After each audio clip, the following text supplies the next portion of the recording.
So families need several things in their communities in order to thrive, including housing, employment, transportation, schools, childcare, parks, and much more. For many working parents, childcare is critically linked to home, work, and transportation between. So co-location of those uses has functional benefits, but it also has financial benefits. So childcare programs don't generate enough revenue to pay for facilities, and there's a lack of public infrastructure funding for facilities. So there's a need from the childcare point of view to partner and access other public and private sources used for community development activities. Vacant or underutilized public agency land and buildings are also another resource. Limited public sources for operations, such as from federal Head Start or state preschool, may not exist in many communities, even to serve low-income families.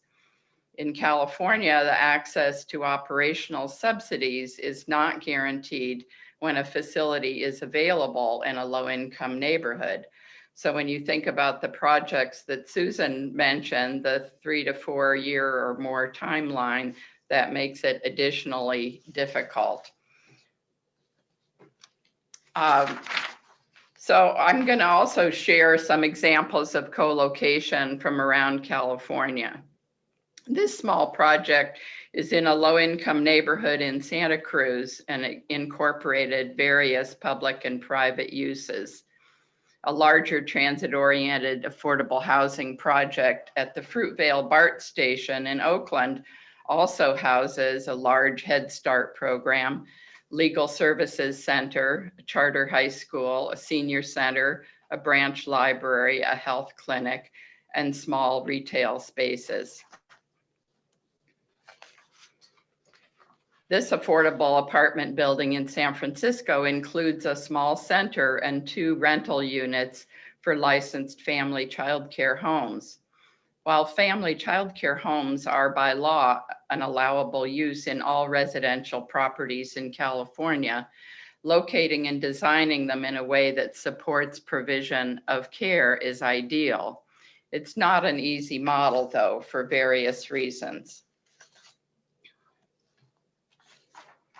This project was built on an underutilized transit authority parking lot in San Jose.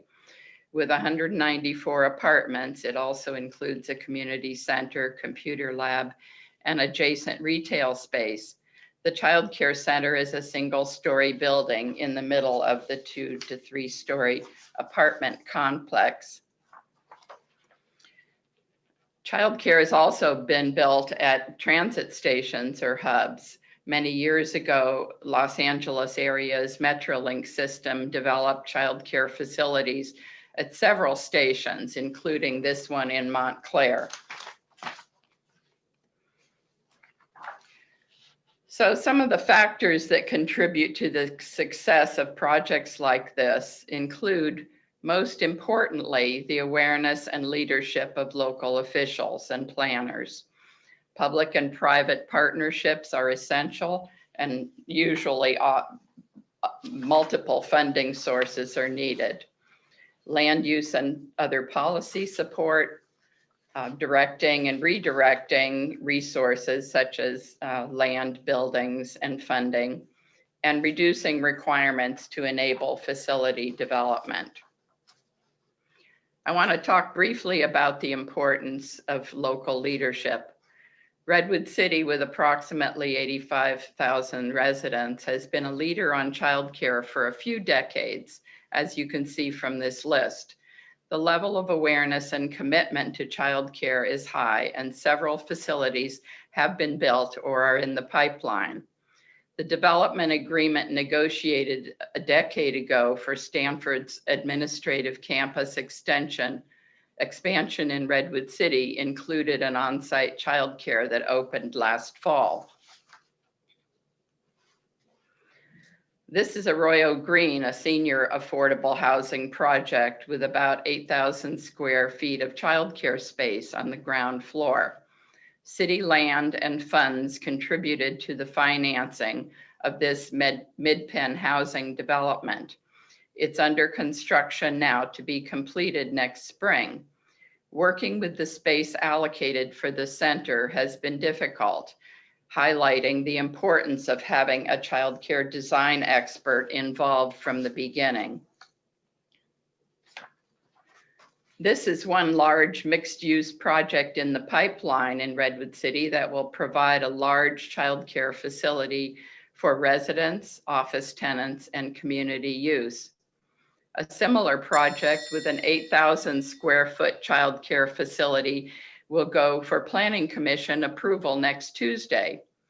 Though the city has no requirement that developers help to address child care impacts of their projects, they are responsive to stated priorities of local leaders. Across San Mateo County, our Build Up for San Mateo County's Children initiative is successfully engaging several cities and developers to address facilities needs. While we can't fix locally other parts of the child care and early education system that are regional, state, and national issues, such as the workforce shortage, community development and land use planning are under local purview where local officials and other advocates can make a difference. Thank you for your time. Great. Thank you so much, Kristen. I really love how Kristen